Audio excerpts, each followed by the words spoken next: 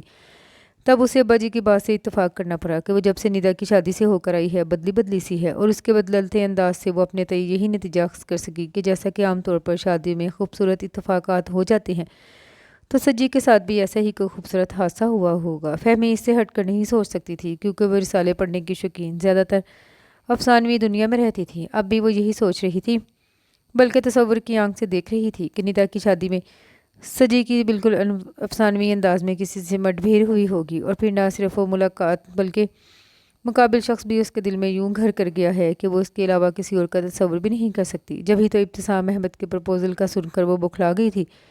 اس نے سوچا کم از کم سجی کو بتانا تو چاہیے تھا، پھر خود ہی اپنی سوچ کی نفی کر دی۔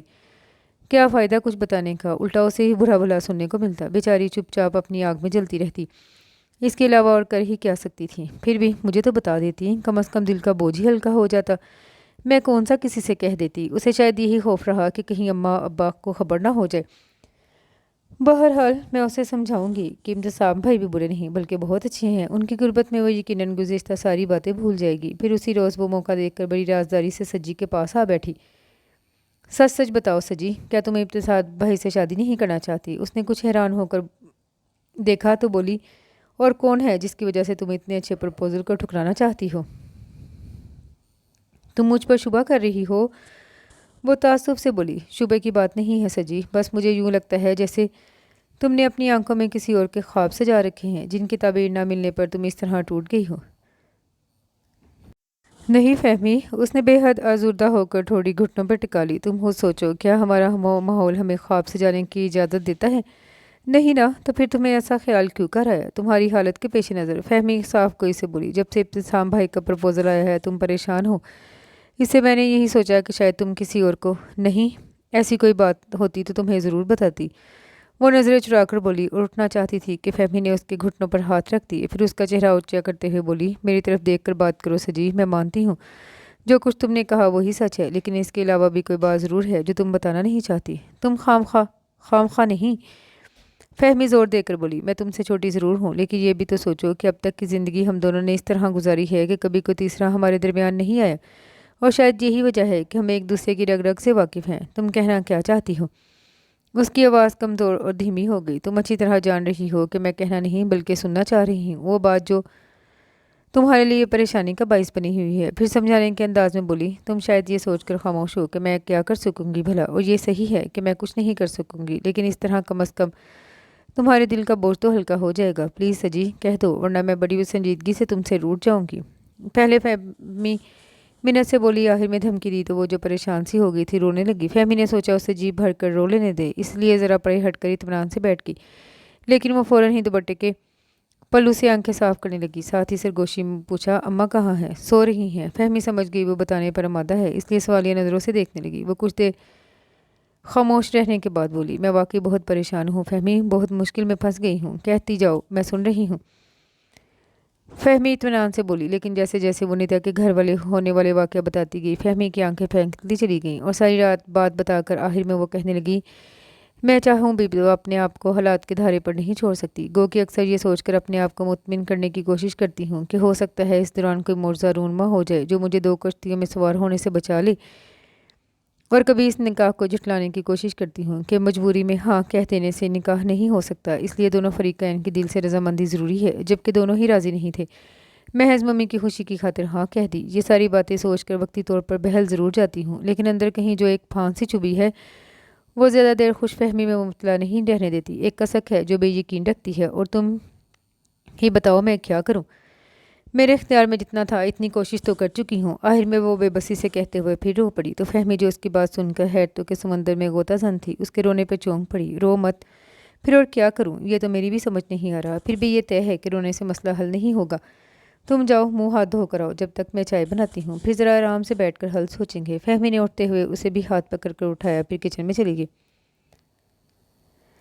وہ منہ ہاتھ دھو کر اندر جانے کی بجائے وہیں کچن میں فہمی کے پاس آ گئی، تو فہمی نے ایک مگ اسے تھمایا اور دوسرا خود لے کر پوچھنے لگی، اندر چلو گی یا یہیں بیٹھوں گی؟ یہیں بیٹھ جاتے ہیں۔ وہ پیڑھی کو پیر سے آگے کھینچتے ہوئے بیٹھ گئی تو فہمی نے بھی اس کی تقلید کی، پھر کہنے لگی میں تو یہی کہوں گی سجی کہ ندا کو اس طرح نہیں جانا چاہیے تھا۔ اگر اس کی ممی کی ڈیتھ ہو گئی تھی تو یہ کوئی معمولی بات نہیں تھی، اور وہ ہمارے حالات کو بھی جانتی تھی۔ اسے تمہارا خیال ضرور کرنا چاہیے تھا۔ تم کسی طرح اس کے گھر جا کر اس کے بھائی سے ملو، سیدھی طرح نہ مانے تو اس کا منہ توڑ دو۔ فہمی پرجوش لہجے میں بولی، دل تو میرا بھی یہی چاہتا ہے۔ وہ مایوسی سے بولی، اگر گھر سے نکلنے کا کوئی بہانہ ڈھونڈ بھی لے تب بھی مجھے ٹھیک طرح سے ندا کا گھر یاد نہیں ہے۔ ویسے میں ندا کے گھر جانے کا رسک لے بھی نہیں سکتی، کیونکہ اس کا بھائی جس طرح حق جتا کر بات کرتا ہے، اگر اسی طرح اس نے مجھے روک لیا تو میں تو کہیں کی نہ رہوں گی۔ ایک ترکیب ذہن میں آئی ہے۔ فہمی کچھ دیر سوچنے کے بعد بولی، کیا؟ وہ سوالیہ نظروں سے دیکھنے لگی، تم ابتسام بھائی سے ملو۔ ابتسام سے؟ اس کی سمجھ میں نہیں آیا کہ یہاں ان کا کیا ذکر۔ تب فہمی سمجھانے کے انداز میں بولی، دیکھو نا سجی، ہم دونوں کچھ نہیں کر سکتے، اماں اور ابا کو بتایا نہیں جا سکتا، لے دے کے وہی ابتسام بھائی رہ جاتے ہیں۔ تم ان سے مل کر ساری بات انہیں بتا دو۔ مجھے یقین ہے اگر وہ کچھ نہ کر سکے تو بہت خاموشی سے کنارہ کشی کر لیں گے۔ میرا مطلب ہے بات پھیلے گی نہیں، اور اگر انہوں نے ابا جی سے کہہ دیا تو نہیں کہیں گے۔ یہی تو میں تمہیں سمجھانا چاہ رہی ہوں کہ وہ بہت اچھے ہیں، اس کا اندازہ تمہیں ان سے مل کر ہو جائے گا۔ وہ کچھ دیر تک فہمی کی طرف دیکھتی رہی، سمجھ میں نہیں آ رہا تھا اس کی بات کا یقین کرے یا نہیں، اور فہمی اس کی کیفیت سمجھ کر بولی، اس کے علاوہ اور کوئی راستہ نہیں ہے۔ زیادہ سے زیادہ یہی ہوگا کہ ابتسام بھائی تم سے شادی سے انکار کر دیں گے۔ تو میری بہن، تم بھی تو یہی چاہتی ہو۔ اس نے شاکی نظروں سے دیکھا تو وہ کہنے لگی، میرا مطلب ہے فی الحال یہی چاہتی ہو۔ اس بات کو چھوڑو، یہ بتاؤ میں ان سے کیسے مل سکوں گی؟ وہ یوں ہی نظریں چرا کر بولی، ہاں اب سوچنے والی بات یہ ہے، بہرحال تم فکر مت کرو، میں کوئی نہ کوئی ترکیب نکال ہی لوں گی۔ فہمی نے اسے اطمینان دلایا۔ پھر جس روز ابتسام آئے، جب سے بات طے ہوئی تھی، وہ ہفتے میں ایک آدھ چکر لگا لیا کرتے تھے۔ فہمی نے ان سے پتہ نہیں کیا کہا، اور اگلے روز اماں کے گھٹنے دباتے ہوئے لجاجت سے بولی، اماں میں اور سجی بازار چلے جائیں؟ کیا؟ اماں نے یوں دیکھا جیسے اس نے کوئی انہونی بات کہہ دی ہو۔ دیکھیں نا اماں، سجی کی شادی ہے، اگر ہم دونوں اپنی پسند سے کچھ چیزیں لے لیں گے تو قیامت تو نہیں آ جائے گی؟ تمہارے ابا جی تو شام میں آئیں گے۔ وہ فوراً بول پڑی، انہیں پتہ بھی نہیں چلے گا، بس آپ اجازت دے دیں میری اچھی اماں۔ اماں کو سوچتے دیکھ کر مسکین سی شکل بنا کر بولی، ہم نے آپ سے کبھی ضد نہیں کی، ورنہ ہمارا بھی دل چاہتا ہے کم از کم اپنی ضرورت کی چیز تو خود ہی لے آیا کریں۔ آخر اس میں برائی کیا ہے؟ سب لڑکیاں باہر نکلتی ہیں، اور ابا جی نے تو ہمیں قید کر کے رکھ لیا ہے، لینا کیا ہے تمہیں؟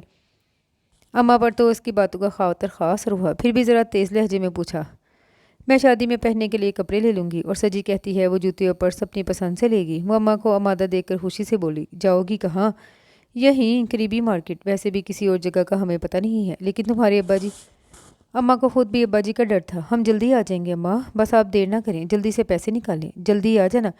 اماں اٹھتے ہوئے بولی تو اس نے وہیں سے سجی کو چلنے کا اشارہ کیا، پھر اماں کے پیچھے اندر گئی اور ان سے پیسے لے کر پرس میں رکھتے ہوئے ان سے بولی، ہاں دیر مت کرنا ورنہ اپنے ابا جی کو جانتی ہو۔ اماں ان کے پیچھے دروازے تک مسلسل یہی جملہ دہراتے ہوئے آئیں، اور وہ بڑے تحمل سے سنتی ہوئی نکلیں، کیونکہ یہی بہت تھا کہ اماں نے اجازت دے دی تھی۔ غالباً انہیں سجی کا خیال تھا، جو اب کچھ ہی دنوں کی مہمان تھی۔ جس مارکیٹ کا اس نے ذکر کیا وہ گھر سے زیادہ دور نہیں تھی، پیدل ہی کا راستہ تھا، اس لیے وہ دونوں تیز قدموں سے چلنے لگی۔ پہلا موڑ مڑی تھی کہ ابتسام احمد گاڑی لیے سامنے آ گئی۔ ابتسام بھائی؟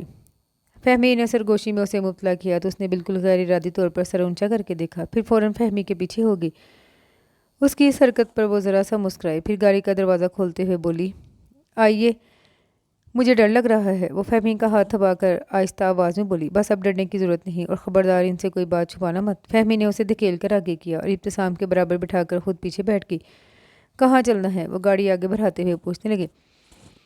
مجھے کچھ شاپنگ کرنی ہے، اس لیے آپ مجھے یہیں قریبی مارکیٹ پر اتار دیجیے گا۔ فہمی نے جواب دینے میں دیر نہیں کی، اور انہیں وہ مسکراہٹ دبا کر بولے، یہ آپ انہی سے پوچھ لیں۔ ان کے انجان بننے پر فہمی بھی شرارت سے بولی، جبکہ اس کی حالت غیر ہو رہی تھی، دل کی دھڑکنیں تیز اور ہاتھ ٹھنڈے۔ بس مجھے یہیں اتار دے، فہمی نے کہا تو انہوں نے گاڑی روک دی۔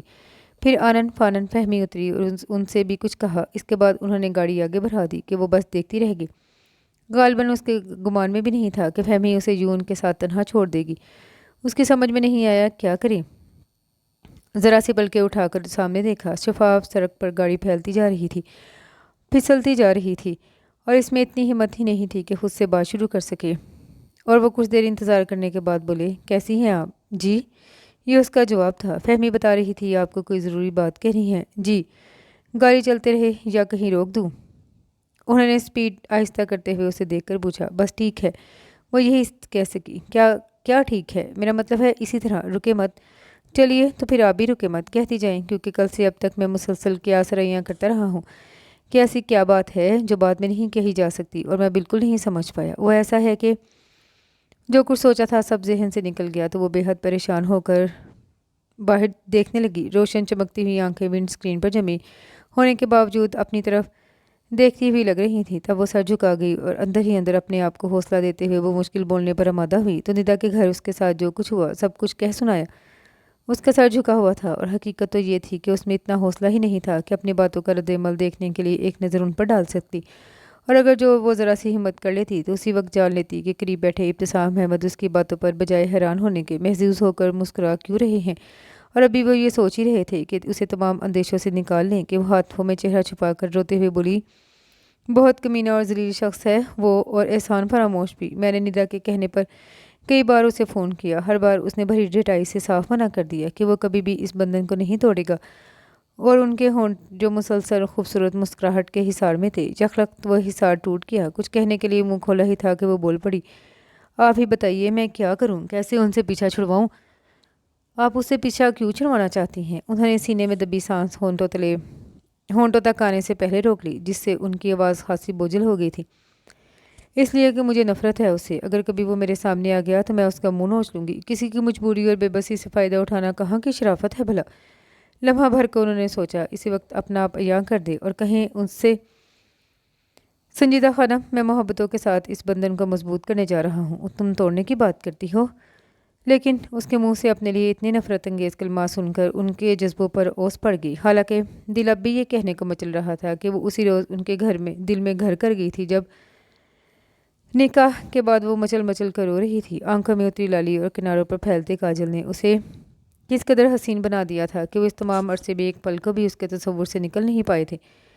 اگر بات ذرا سی خفگی کی ہوتی تو اسے منانے کا تصور دلکش تھا، لیکن یہ صورتحال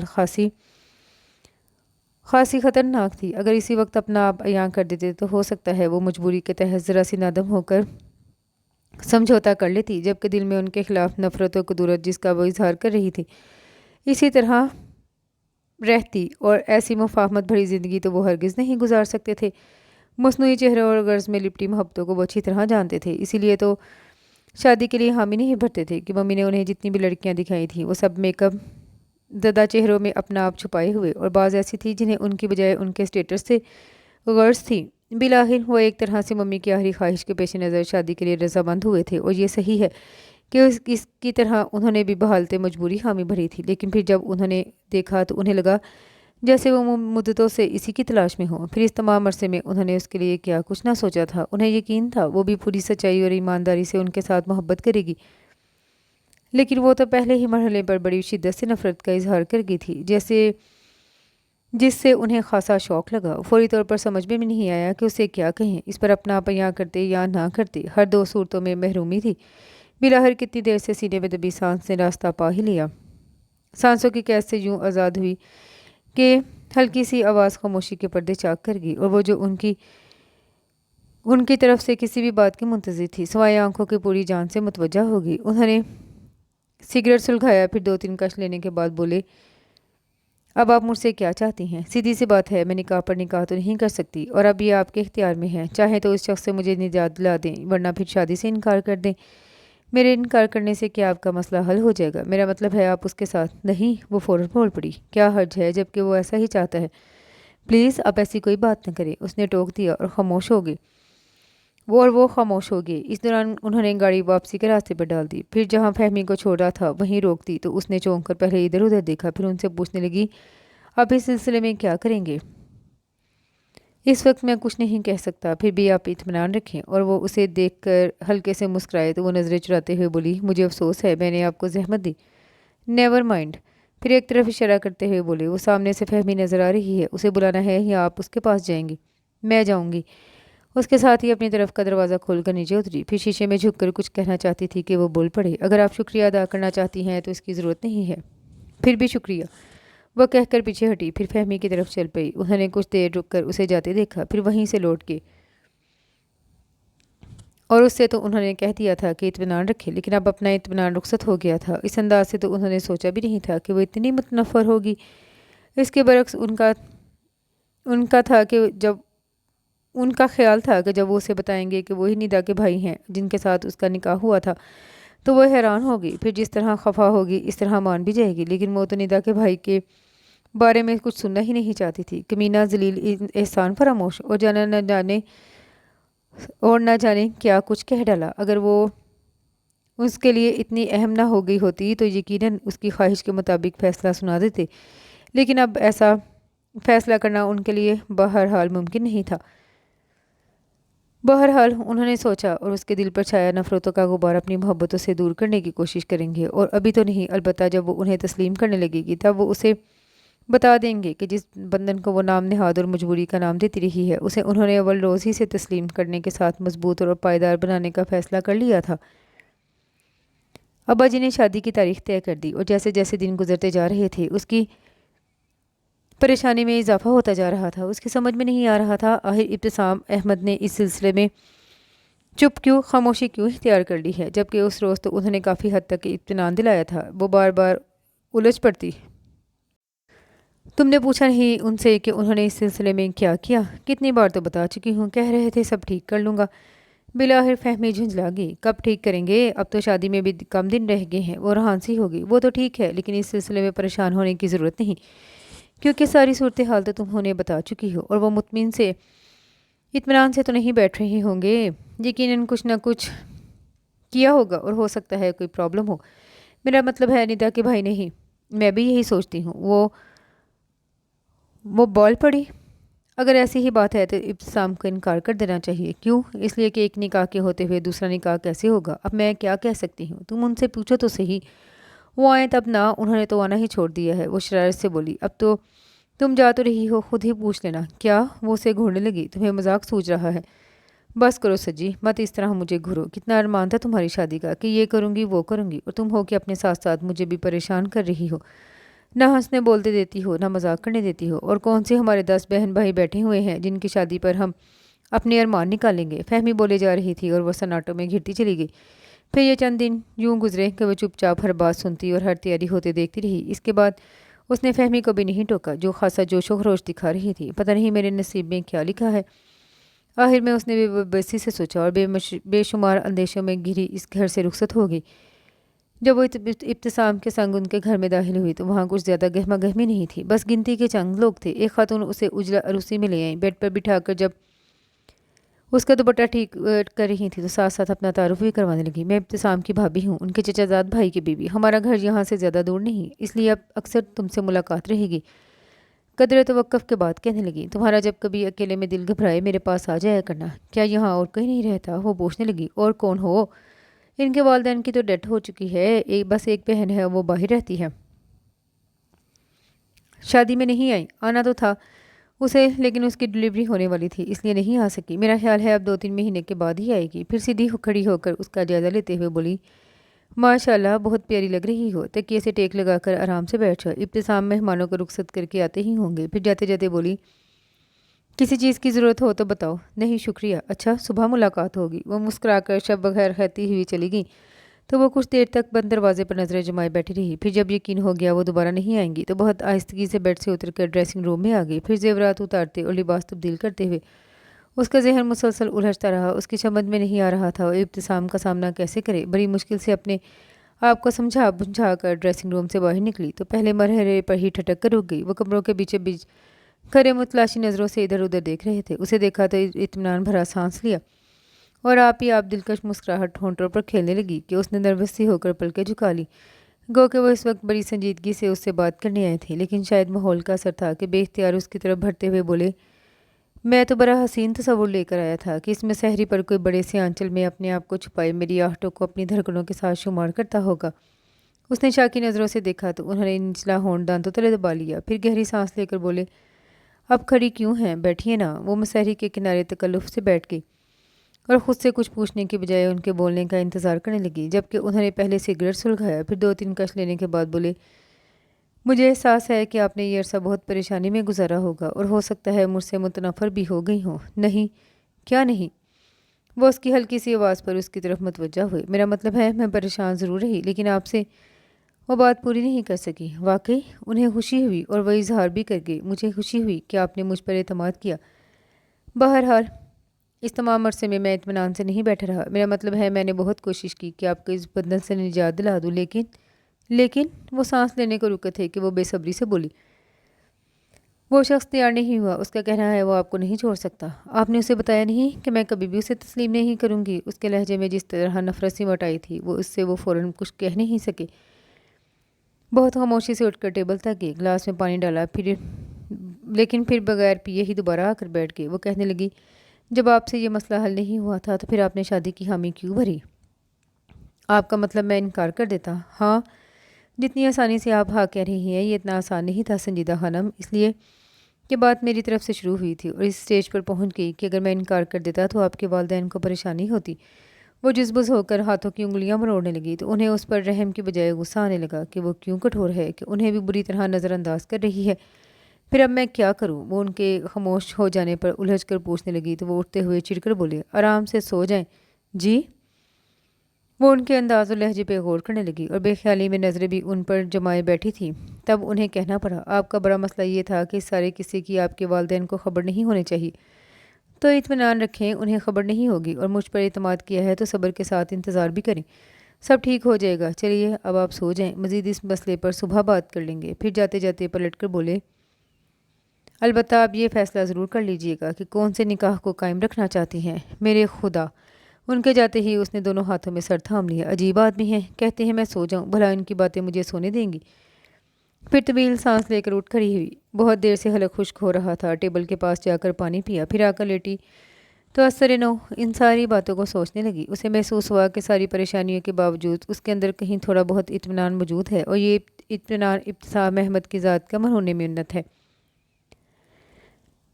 رات دیر سے سونے کے باعث صبح وہ معمول کے مطابق اٹھی۔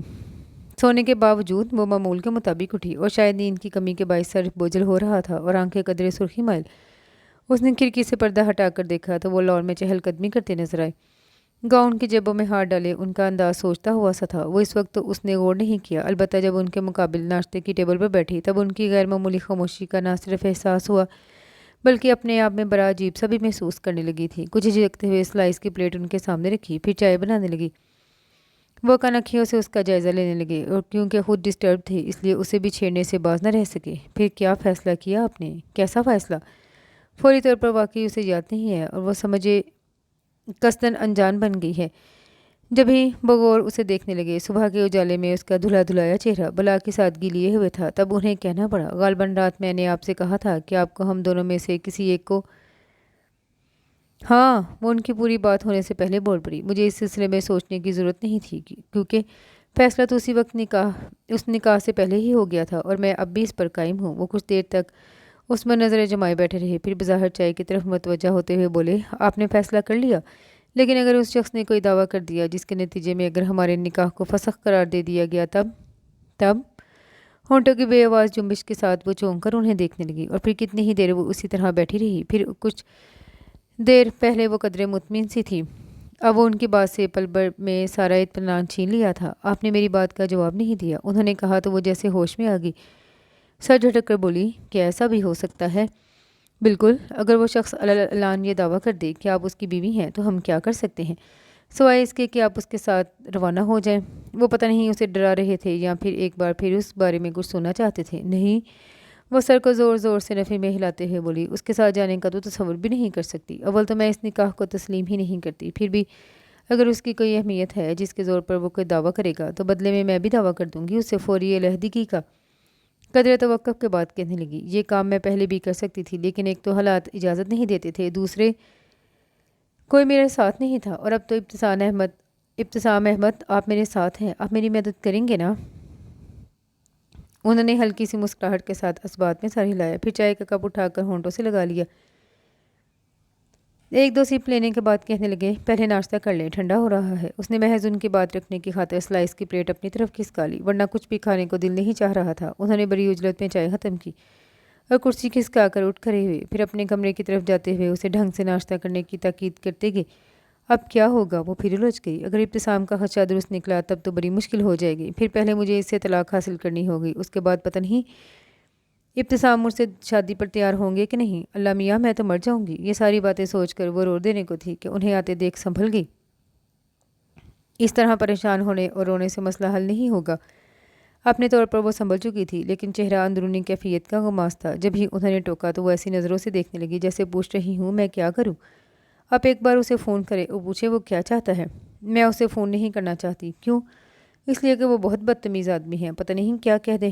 یہی تو ہمیں معلوم کرنا ہے وہ کیا کہتا ہے۔ تو پھر آپ خود اس سے بات کر لیں۔ میں؟ انہوں نے قصداً تعجب کا اظہار کیا، پھر کہنے لگے نہیں، اب آپ ہی کو بات کرنی چاہیے، اس کے ارادے معلوم ہو جائیں پھر میں کچھ کر سکوں گا۔ جی؟ وہ کچھ سوچتی ہوئی اٹھ کر کمرے میں جانے لگی تو وہ پکار کر بولے میں ایک ضروری کام سے جا رہا ہوں، 1-2 گھنٹے لگ جائیں گے، اگر آپ کہیں تو آپ کو ابا جی کے گھر چھوڑ دوں؟ نہیں، وہ اسی قدر کہہ کر کمرے میں چلی گئی۔ اپنے آپ کو عجیب مشکل میں محسوس کر رہی تھی۔ اسے یاد آیا آخری بار جب اس نے فون کیا تھا اور یہ پوچھا تھا وہ کب اسے اس بندھن سے نجات دلا رہے ہیں، تو جواب میں وہ کتنے اطمینان سے بولا تھا کبھی نہیں۔ اسے اب بھی اپنے آس پاس کبھی نہیں کی آوازیں سنائی دینے لگی تو وہ گھبرا کر اٹھ کھڑی ہوئی۔ مجھے ابھی اس سے بات کر لینی چاہیے، ابتسام بھی موجود نہیں ورنہ ان کے سامنے مشکل ہوگی، اس نے سوچا اور فون کرنے کی غرض سے کمرے سے نکلی ہی تھی کہ ابتسام کی بھابھی آ گئی۔ انہیں دیکھ کر وہ جزبوز تو ہوئی لیکن بظاہر مسکرا کر استقبال کیا۔ تم ایک رات کی دلہن کن کاموں میں الجھی ہو؟ وہ اسے گلے لگا کر پیار کرتے ہوئے بولی۔ کام تو کوئی نہیں ہے۔ وہ ان کے ساتھ چلتی ہوئی لاؤنج میں آ بیٹھی تو وہ ادھر ادھر دیکھتے ہوئے بولی ابتسام کہاں ہے؟ وہ کسی ضروری کام سے نکلے ہیں۔ اس کے ضروری کام تو ختم نہیں ہوں گے، اور ہاں فون پر اس نے بتایا ہے کہ ولیمے کی تقریب ملتوی کر دی ہے۔ جی؟ کیوں؟ ان کی ایک ہی تو بہن ہے، ان کا کہنا ہے اس کے آنے پر کوئی تقریب کر لیں گے۔ اسے ابتسام نے کہا تھا، اس نے وہی کہہ دیا۔ یہ کیا بات ہوئی بھلا؟ 2-3 مہینے بعد آئے گی تو کیا اس وقت ولیمہ ہوگا؟ ولیمہ نہیں، بس کوئی بہانہ ہو جائے گا۔ پھر اس موضوع سے ہٹنے کی خاطر بولی آپ چائے پئیں گی یا؟ نہیں بھائی، میں ابھی ناشتہ کر کے آ رہی ہوں، بلکہ میں تو یہ دیکھنے آئی تھی تم لوگوں نے بھی ناشتہ کیا یا نہیں۔ جی کر لیا۔ اور یہ تم نے کیا حلیہ بنا رکھا ہے؟ اگر اس وقت تمہارے میکے سے کوئی آ جائے تو کیا کہے؟